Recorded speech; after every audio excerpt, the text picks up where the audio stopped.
plein cœur de la journée de Qigong. C'est une journée régionale, en ce sens que, sous l'égide de notre fédération, qui est la FEQGAE Union Pro, chaque région organise tout le mois de juin une journée de Qigong, avec des ateliers, des conférences, des démonstrations. Et notre mission, nous, c'est de réunir les écoles et de leur proposer de participer à un événement qui fait parler du Qigong, de son côté thérapeutique, de son côté martial, de son côté philosophique, méditatif. Le Qigong du Wudang, dont je me représente, puisque le maître qui est derrière moi, il est du Wudang, et je vais au Wudang moi-même tous les ans, 3 mois dans l'année. Eh bien, le berceau du Qigong, c'est les monts du Wudang, qui préparent aussi aux arts martiaux. C'est très important pour eux, l'aspect thérapeutique et martial, et même méditatif. Puisque derrière la méditation, on apaise le mental et on va vers des qualités de paix et de compassion, parce qu'on ouvre aussi un petit peu l'esprit. Vous voyez, tous les domaines de la vie sont représentés.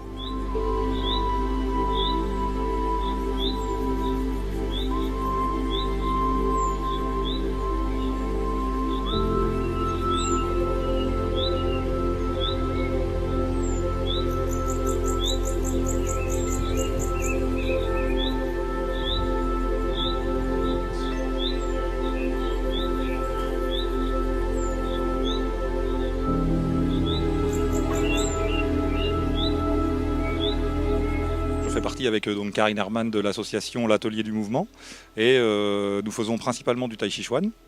Mais pour préparer ce Tai Chi Chuan, nous utilisons aussi des mouvements de Qigong. C'est vrai que le fait d'être ici et surtout de pouvoir donc faire connaître ces activités, c'est surtout pour que ça se développe le plus possible et que l'on se rende compte que cela va servir pour le bien-être, pour la décontraction, pour gérer son stress, pour gagner en souplesse. Ce sont en fait tous les bénéfices de ces deux activités et qui sont très complémentaires, puisque le Qigong et le Tai Chi permettent de faire circuler l'énergie dans le corps. Dans le Qigong, on va avoir un peu moins de déplacement et plus de mouvements internes, alors que nous, il y a un enchaînement dans le Tai Chi qui permet là aussi justement de travailler sur toutes les articulations, de pouvoir vraiment travailler sur son centre énergétique, pouvoir se centrer et surtout se reconnecter avec le monde extérieur, que ce soit avec d'autres praticiens, mais également avec la nature, donc le bienfait de faire ça près des arbres. Le Qigong thérapeutique, c'est très utilisé aussi en fonction des saisons. Et donc c'est ça qui rend cette discipline très intéressante. Je pratique le Qigong et le Tai Chi depuis 6-7 ans.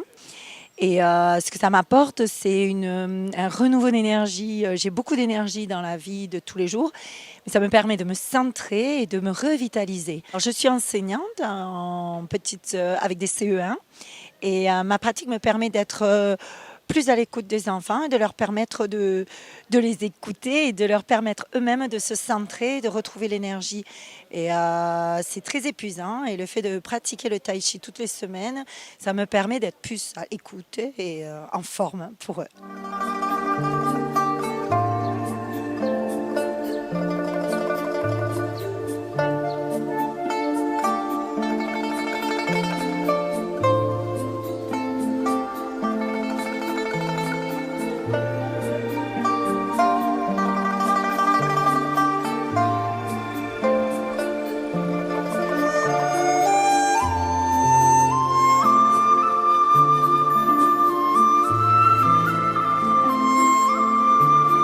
On va dire un Qigong par enseignant pratiquement. Et à partir du Qigong, qu'on appelle le Qigong de santé, où ce sont des mouvements répétitifs, lents, eh bien ça se décline en Tai Chi Chuan, qui est déjà un art martial. Puisque ce que nous faisons lentement dans l'espace, ce sont des applications. Et après, vous avez vu quelque chose de beaucoup plus véloce, de beaucoup plus rapide, énergique et dynamique. Ça, c'est le Qigong dynamique qu'on appelle le Kung Fu. Donc, qui sert les arts martiaux, un art de combat, de défense, mais aussi de combat. On voit bien qu'on frappe l'espace, on frappe un adversaire, on répond à un adversaire en tout cas. Alors, le principe, c'est pas tant de se battre, puisque ça n'est pas du tout l'objectif du Qigong. C'est celui déjà d'être en bonne santé, de faire circuler le sang, les liquide de façon harmonieuse dans le corps grâce à l'énergie. Parce que l'énergie, elle sert à ça. Elle sert à véhiculer le sang et les liquides dans le corps pour être répartis dans les tissus, dans les organes et aussi équilibrer nos émotions. Puisque les émotions, elles sont chacune rattachées à un organe. Donc lorsque tout circule bien, eh bien on est bien dans son corps, dans son mental.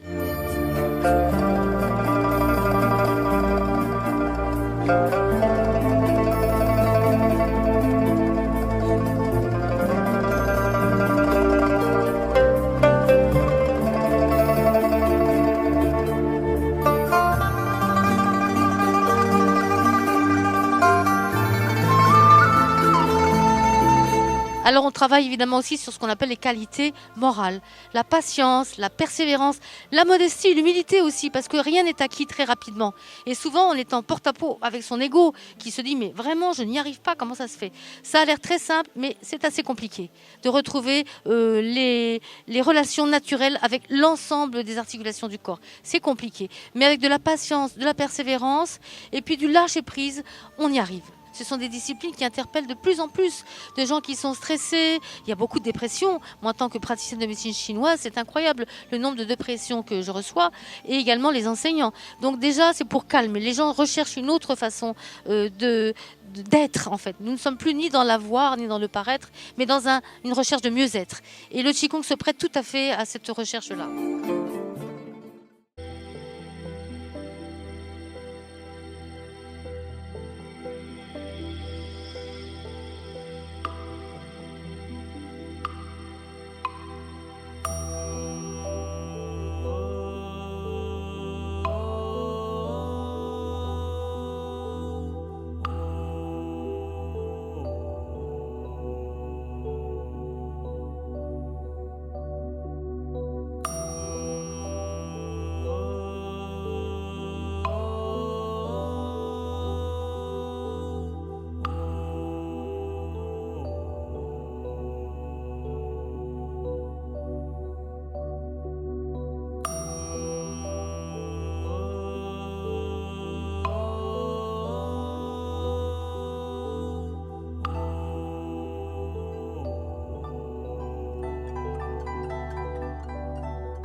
我们很高兴欢迎你们来代表我们的国家的学校和他们的老师。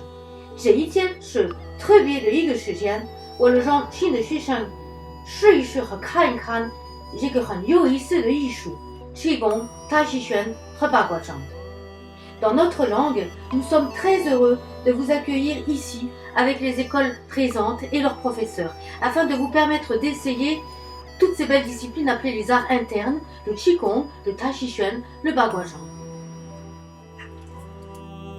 Qui sont proches de vous, je pense que c'est très bien que le Qigong puisse se développer en France, comme le yoga aussi, qui sont des disciplines complémentaires. Je pense que quand on va vers le mieux-être, c'est une très bonne chose et je l'encourage.